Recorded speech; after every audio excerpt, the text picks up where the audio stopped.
అందరికీ నమస్తే అండి. సూర్యుడు దక్షిణాయనం నుండి ఉత్తరాయణానికి మారే ముందు వచ్చే ధనుర్మాస శుద్ధ ఏకాదశిని వైకుంఠ ఏకాదశి లేదా ముక్కోటి ఏకాదశి అంటారు. అటువంటి పరమ పవిత్రమైన వైకుంఠ ఏకాదశి ఈ 2025 సంవత్సరంలో డిసెంబర్ 30 మంగళవారం రోజు వచ్చిందండి. మన పురాణాల ప్రకారం ఈ రోజు శ్రీ మహావిష్ణువు గరుడ వాహనంపై 3 కోట్ల దేవతలతో భూలోకానికి దిగివచ్చి భక్తులకు దర్శనమిస్తారు. అందుకే దీనిని ముక్కోటి ఏకాదశి అంటారండి.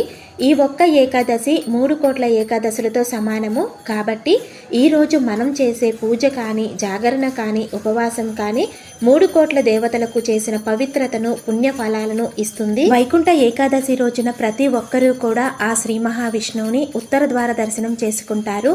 ఈ రోజున శ్రీ మహావిష్ణువుని వైకుంఠ ద్వార దర్శనం చేసుకోవటం వలన సకల పాపాలు తొలగిపోతాయని, పుణ్యం ప్రాప్తిస్తుందని చెప్తారు. ఈ వీడియో నచ్చితే కనుక లైక్ చేయండి, షేర్ చేయండి. ఇలాంటి మరిన్ని